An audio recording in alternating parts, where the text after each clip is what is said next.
Alors, ça, c'est la question, la première. Donc, je vais quand même remonter. Il y a eu les premières questions qui étaient très intéressantes. D'abord, sur la Chine. Il y a un Chinois qui a écrit, quand même, qu'il s'agit d'une guerre des monnaies. Et la Chine, donc, en fait, était l'objet d'un complot monétaire. C'est pas loin de la vérité, parce que la monnaie chinoise, elle est interne, donc elle n'a pas de statut externe. Mais la Chine est un cas particulier au sein du système financier mondial. Vous avez quand même 2 milliards de personnes qui viennent se réveiller et commencent à bosser. Moi, je suis allé en Chine, vous savez dans quel état est la Chine? C'est une vraie poubelle. C'est la poubelle, c'est un état poubelle. Des usines poubelles, des gens qui sont dans des conditions hygiéniques inimaginables. L'esclavage du travail pour générer cet excédent que les dirigeants chinois exposent au niveau mondial. Et on vous a parlé de la dette sociale. Je peux vous assurer que la Chine va s'effondrer au bout de 10 ans, avec une révolution interne gigantesque. Par contre, un autre pays que vous, peut-être vous considérez comme faible, l'Inde, et pour moi, l'Inde va dominer le monde pendant le XXIe siècle. Pourquoi? Elle va avoir 4 milliards d'habitants, dont la moitié de moins de 25 ans. Or, la Chine, plus de 70% de la population sera vieille, parce qu'ils avaient limité les naissances. Ils vont se trouver avec plein de vieux, une dette sociale gigantesque. Comment ils vont financer tout ça? Et avec un pays rendu à l'état de désert. Je ne sais pas si vous avez vu comment ils exploitent leur pays. Donc, le complot chinois, la Chine c'est un pays qui pratique les intérêts, elle connaît les mêmes difficultés, sauf que sa dette, elle est interne. C'est-à-dire c'est entre vous, c'est comme si entre les Marocains et l'État marocain, vous avez prêté de l'argent, bon, c'est entre nous. Mais elle commence à s'endetter à l'extérieur, hein, c'est 13%, 15%, 25%. Et puis, ce miracle économique qu'elle a connu, maintenant, les Américains, j'avais 2 graphiques qui nous montraient la chute du commerce de la Chine, ça va être catastrophique pour la Chine. Cette croissance miraculeuse. Donc, l'élément en Inde, c'est l'élément humain. Vous allez avoir 1,5 milliard de personnes qui ont moins de 25 ans, avec une éducation super, ils ont de bons ingénieurs, de bonnes universités, etc. Ok? Mais le Maroc, quand on regarde le Maroc, les universités, dans quel état on a nos universités? Nous avons cassé notre colonne vertébrale. D'ailleurs, à cause de riba. Regardez le riba, ce qu'elle fait. On a dit, elle demande à grossir. Un instituteur dans les années 70, franchement, il gagnait combien? Mais quel travail il fournissait. Il se permettait même de vous amener le samedi, il travaillait avec nous le samedi, il n'était pas payé. Il faisait du surplus, gratos. Donc, il diminue la masse monétaire. Aujourd'hui, l'instituteur, il faut qu'il travaille le jour et la nuit. Moi, tous les amis que j'ai, je les rencontre. Où est-ce que tu vas? J'amène mes enfants à l'étude. Ils sortent de l'étude, ils vont à l'étude. On étudie lundi, mardi, mercredi, jeudi, vendredi, samedi, la nuit et le jour. Pour quel résultat? On a atteint la débilité mentale. Le niveau de nos étudiants sont tellement bas, malgré les efforts. Est-ce qu'ils sont responsables de cette situation? Absolument pas. La responsabilité, c'est l'État d'abord et les enseignants ensuite. Parce que les enseignants aussi, ils goûtent au monde de l'intérêt. Il veut acheter la voiture à sa femme, à sa fille, à machin, le truc, la villa, le machin. Regardez, j'ai comptabilisé dans la ville de Oujda. En 1970, il y avait 7 personnes qui dormaient dans la même chambre. Aujourd'hui, nous avons 4 chambres pour 3 personnes. Ça veut dire qu'il y en a une qui est vide tout le temps. Pourquoi? C'est ça, l'excès. Notre religion nous apprend à diminuer, ne pas manger trop. Si on devient gros, c'est difficile pour que le médecin extrait ce qui est. Mais quand on a faim et quand on maigrit un peu, après on peut manger, on peut grossir un peu. Mais l'islam nous incite à diminuer, y compris la masse monétaire dans nos poches, à diminuer. Vous savez, j'ai fait une carte mondiale, c'est dommage, elle n'est pas très claire ici, je ne l'ai pas encore complétée. J'ai remarqué que les États qui dominent les autres États, ils les dominent par une seule chose, par sadaqa. Vous savez, le verset du Coran quand Allah subhanahu wa ta'ala parle de riba, il dit « Wa anta saddaqu khayrun lakum in kuntum ta'lamun » La France nous donne 100 millions d'euros par an et nous pompe 45% de notre économie. Les États-Unis distribuent quelques subsides par-ci par-là, elles dominent la planète entière. Franchement, si j'étais commerçant et vous venez me voir et je vous donne sadaqa, vous allez acheter tout le temps chez moi parce que je vous ai donné sadaqa ou je vous ai fait crédit sans riba. Et pourtant, le secret rien que de ce verset,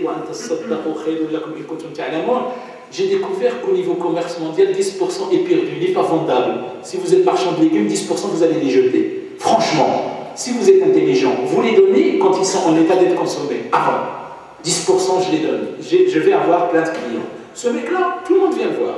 Ouvrez un commerce et dépensez 10% et vous allez voir.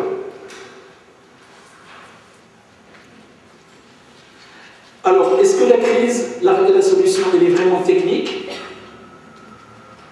Je pense que c'est pas, elle est technique, c'est systémique. C'est un système. On a un système communiste. Je me rappelle, dans l'année 88, j'ai écrit le système communiste au Canada.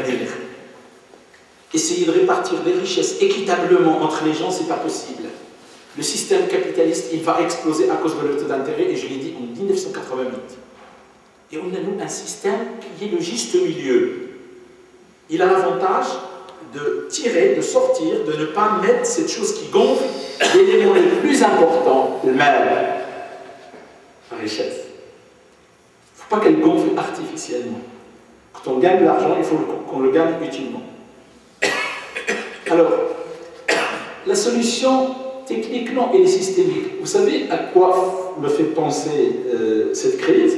À l'alcool.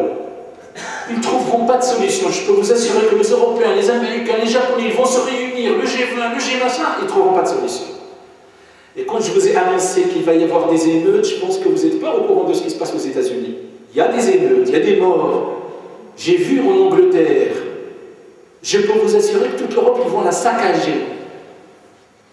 Mais eux, ils déforment la désinformation dont je vous ai parlé. Savez-vous qu'il y a des villes qui ont fait faillite aux États-Unis? Vous ne le savez pas. Et moi, je le sais. Ils ont fermé les commissariats, il n'y a plus de policiers. Et c'est des gens qui font la police dans la rue, à tour de rôle. Les habitants. Donc, ça me fait penser à l'alcool. Vous savez que dans l'Europe et aux États-Unis, la première cause de mortalité, c'est l'alcool, sans exception. Ça tue les jeunes, les boîtes de nuit, ça tue le mec qui tue sa femme parce qu'il est saoul, les maladies et tout ça. Et pourtant, pour trouver une solution à ce problème, ils se réunissent, ils disent, il faut qu'on fasse des lois. On vous attrape au volant d'une voiture, 2 grammes d'alcool, on vous met en prison parce que vous avez tué quelqu'un, et ainsi de suite. Ils ont fait des lois, et ils refont des lois encore. 2 grammes, 1 gramme 8, 1 gramme 2, et tout ça. Mais est-ce que c'est la solution pour arrêter ce massacre? La solution, c'est retirer l'alcool. Mais ils disent, on ne peut pas. Économiquement, on ne peut pas. Ce qui n'est pas vrai. Parce qu'on peut vivre ça. Donc l'intérêt, ils disent, on ne peut pas. Il est tellement diffusé dans la culture de tout le monde, on ne peut pas. Alors moi, je dis, au Maroc, on peut. Et je peux vous assurer, sans aucune prétention, si on me donne les finances du pays, en 3 ans, je ne laisserai pas un seul chômeur ici au Maroc. Pas avec un seul centime de dette de l'extérieur. La Malaisie y a réussi. Pourquoi? Vous avez vu, si on parle du miracle de la Malaisie, elle s'est endettée à l'extérieur? Pas du tout. Il y a du chômage en Malaisie? Pas du tout. Comment ils ont fait les Malaisiens? Ben, ils ont réuni des experts dans un bâtiment, ils leur ont dit, allez plancher sur l'économie musulmane, dites-nous. Ils ont fait ce qu'on parle, le projet de Zakat. Zakat, non, nous sommes dans un pays musulman, c'est lui qui veut donner Zakat, il donne, c'est lui qui va donner, c'est une obligation ça. Moi j'imprime les billets avec une date, celui qui ne donne pas Zakat, il est taxé. Quand il va passer à la caisse, il est taxé. Je fais comme le mec là de Vogel, je sais pas quoi. Parce que Zakat c'est Mikmel, donc c'est avec ça qu'on va éliminer la pauvreté. Mais Zakat n'est pas collecté. Donc c'est un problème de système et non pas un problème technique.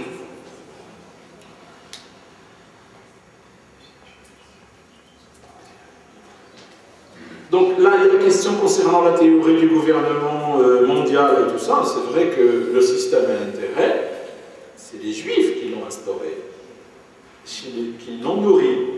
Et puis ils ont mis leur base de travail aux États-Unis, qui est la Fed, la Banque centrale américaine, qui a fait faillite, mais c'était leur base de travail. C'était cette base de travail qui va être d'ailleurs, à cause de leur malheur, dans les prévisions, vous savez qui va punir l'État d'Israël, qui va punir les Juifs? C'est pas moi, c'est les Américains. Et vous allez voir ce qu'ils vont découvrir, ce qu'ils leur ont fait. Les fameuses petites formules mathématiques de prix Nobel, vous savez, ils sont très très doués pour faire des petites formules mathématiques cachées. Avec un arbre, ils cachent une forêt. Et les fameux CDO, c'est eux qui l'ont inventé.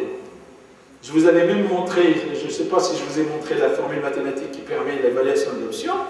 D'abord, elle est mathématiquement, elle est fausse, mais elle a fait des dégâts. Regardez ce qu'elle a fait en Europe. Les Européens, eux, ils avaient une économie saine. Mais qu'est-ce qui est arrivé à l'Europe, à l'Allemagne, à la France et tout ça? L'Allemagne va couler à cause de son système bancaire. Parce que les banques allemandes, ils ont acheté des produits dérivés aux États-Unis qui ne valent rien. Des milliers de milliards. Et maintenant, l'Allemagne, avec Volkswagen, Porsche, Siemens et tout ça, des vrais produits pharmaceutiques, il faut qu'elle colmate les trous de ces banques. Elle ne pourra pas.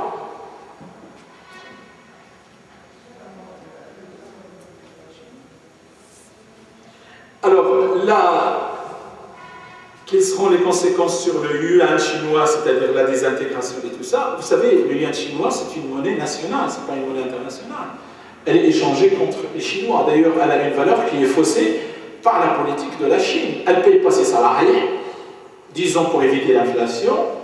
Elle a créé une espèce d'un fonds souverain qui travaille qu'à l'extérieur. Et donc, en fait, l'impact sur la monnaie en elle-même, non. Mais j'ai dit, la bulle chinoise, elle va exploser. La bulle économique de l'économie réelle artificielle chinoise, elle va exploser. Parce que ce n'est pas une économie. Je ne sais pas si vous avez vu ce que exportent les Chinois. Les cartouches d'encre qu'on utilise là, ils les remplissent à la main. Ils piquent l'emballage à Hewlett Packard, ils les remplissent à la main. Ça ne va pas durer longtemps. Ils les vendent moins cher, c'est sûr, mais ça ne va pas durer longtemps. C'est pas le... Alors, il y avait une question concernant l'économie virtuelle. Donc, qui a permis des changements de gouvernement en Europe? Il n'y a pas eu de changement de gouvernement en Europe, puisque l'Italie, on a mis à sa tête un conseiller de la banque Goldman Sachs, et en Grèce, on a mis un autre conseiller de la banque Goldman Sachs. Ceux qui ont créé le problème en Europe, en fait, ils ont instauré les leurs. D'accord? Tout ça pour essayer désespérément de contrôler l'Europe. Parce que, n'oubliez pas, je vous avais dit que c'est un système exponentiel. La dette américaine, il est inimaginable. C'est-à-dire, sa taille est gigantesque. Mais il faut qu'elle grossisse davantage. Le petit bébé que vous voyez en train de manger des hamburgers, il faut qu'il en mange plus. De plus en plus il grossit, il en mange plus. Donc les Américains, ils ont épuisé presque ce qu'on appelle les pétrodollars. Ils nous ont tout pompé. L'Europe, il faut qu'elle reste un élément utile aux États-Unis, à la dette américaine. Il faut qu'ils continuent à acheter la dette américaine. C'est important pour eux. Donc, si l'Europe se noie, et si la Chine refuse d'acheter les bons du Trésor, les pétrodollars étant asséchés, les États-Unis, elle va connaître une année, ou les années à venir, qui sont très difficiles. Donc, ils essayent. Vous avez vu le... Donc, pour...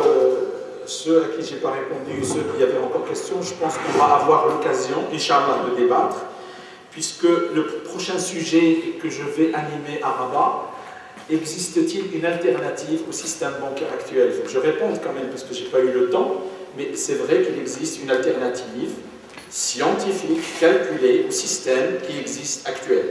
Il existe une alternative.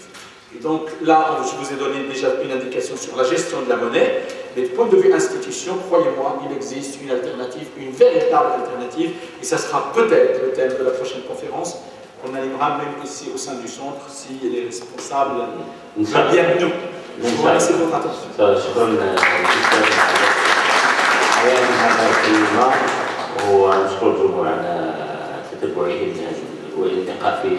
ان شاء الله قادمه ولقاء قادم ان شاء الله مع الاستاذ الزنداني لربما الحوار اكثر وللتذاكر اكبر والتفكر مع القضايا التي تهم المغرب تهم الانسانيه. شكرا لكم.